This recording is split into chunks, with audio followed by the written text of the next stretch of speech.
మంచిర్యాల జిల్లా బెల్లంపల్లి పట్టణంలో BJP Peddapalli parliament అభ్యర్థి గోమాస శ్రీనివాస్ పర్యటించారు. బజార్ ఏరియాలో నిర్వహించిన ఎన్నికల ప్రచారంలో మంచిర్యాల జిల్లా అధ్యక్షులు రఘునాథ్, ప్రధాన కార్యదర్శి పట్టి కృష్ణ, బీజేపీ నాయకులు, కార్యకర్తలు పాల్గొన్నారు.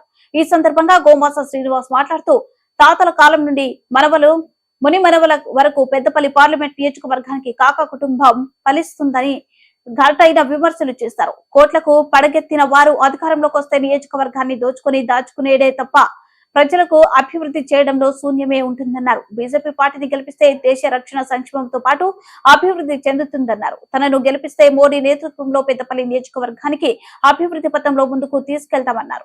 బెల్లంపల్లి పట్టణంలో బీజేపీ పార్టీ అభ్యర్థిగా ప్రచారము ముమ్మరం చేసి వ్యాపారస్తులందరినీ కలుస్తూ భారతదేశాన్ని రక్షించుకోవడం కోసం మరొక్కసారి భారత ప్రధాని అయినటువంటి నరేంద్ర మోదీ గారిని మళ్ళీ మూడోసారి దేశ ప్రధాని కావడానికి ఈరోజు ఈ ప్రచారం కొనసాగుతుంది.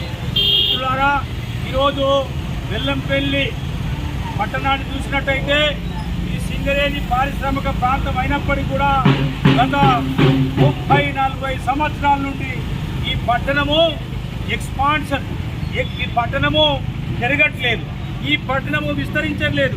దీనికి కారణం ఏంటి? ఈరోజు ఈ పట్టణము విస్తరిస్తేనే ప్రజలందరూ అభివృద్ధి అవుతారు, ప్రజలందరికీ ఉపాధి అవకాశాలు వస్తాయి అని అటువంటి మాట మీ అందరికీ తెలిసింది.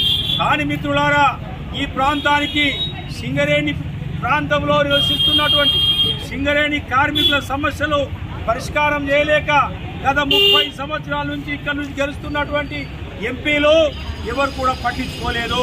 కానీ మా పార్టీ యొక్క జాతీయ నాయకులు అమిత్ షా గారు ఇంతకు మంచిర్యాల జిల్లాలో మాట్లాడుతూ ఒక మాట చెప్పిండు. సింగరేణిలో పనిచేస్తున్నటువంటి కార్మికుల యొక్క జీతాల మీద పడుతున్నటువంటి ఇన్కమ్ ట్యాక్స్ కూడా మేము దాన్ని రీఎంబర్స్మెంట్ చేయడానికి కూడా ప్రయత్నం చేస్తామనేటువంటి మాట చెప్పడం జరిగింది.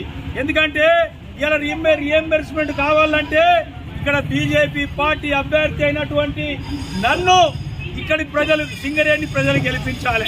ఎందుకంటే మిత్రులారా, సింగరేణి ప్రజలకు ఇక్కడ ఉన్నటువంటి ఓపెన్ కాస్ట్ల వల్ల ఈ ప్రాంతంలో నిరుద్యోగమైన ప్రజలకు ఉద్యోగాలు రావట్లేవు. కాబట్టి నన్ను గెలిపిస్తే ఇక్కడ సింగరేణి ఏరియాలో ఇంకో 2 బొగ్గు అండర్ గ్రౌండ్ బావులు తీసుకొస్తే ఉద్యోగాలు వస్తాయి.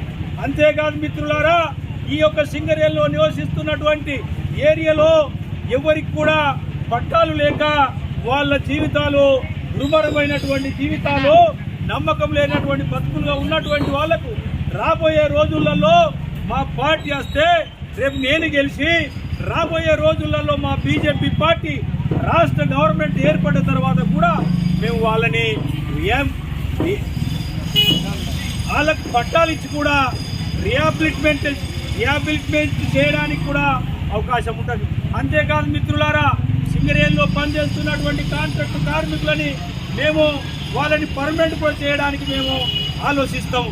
ఎందుకంటే మిత్రులారా, సింగరేణి అనేది కూడా ఇది కోల్ ఇండియాలో భాగం కాబట్టి కోల్ ఇండియాలో జరుగుతున్నటువంటి అన్ని ఫెసిలిటీస్ని ఇక్కడికి మేము తీసుకురాగలుగుతాం. కాబట్టి నేను బెల్లంపల్లి ప్రజలని కోరుతున్నా, మిత్రులారా, 30 సంవత్సరాల నుంచి మళ్ళా పట్టి పీడిస్తున్నటువంటి వివేక్ వెంకటస్వామి కుటుంబము ఇక్కడ ప్రజలని మోసం చేస్తుంది, ప్రజలని లూటు చేస్తుంది. కాబట్టి ఈరోజు వాళ్ళు వాళ్ళ 20 సంవత్సరాలు, ఆయన 5 సంవత్సరాలు, వాళ్ళ అన్న 5 సంవత్సరాలు, ఇప్పుడు వాళ్ళ అన్న ఇక్కడ ఎమ్మెల్యే, ఆయన అక్కడ ఎమ్మెల్యే, ఆయన కొడుకు ఎంపీ ఆట. కాబట్టి ఇది కుటుంబ పాలన తరిమి కొడతాము. భారతదేశాన్ని రక్షించుకోవాలంటే కుటుంబ పాలనని తరిమి కొట్టాలనేటువంటి ఆలోచనతోని మా యొక్క పార్టీ ముందుకు పోతుంది. కాబట్టి మిత్రులారా, వీళ్ళ చేతిలో బంద్ అయినటువంటి తెలంగాణలో ఉన్నటువంటి పెద్దపల్లి పార్లమెంటుని ప్రజాస్వామిక పార్లమెంట్గా మార్చాలంటే వాళ్ళని తరిమి కొట్టాలి, వాళ్ళని ఓడించాలి, బీజేపీ పార్టీ గెలిపించండి అని ప్రార్థిస్తున్నాను. భారత్ మాతాకి, భారత్ మాతాకి, భారత్ మాతా.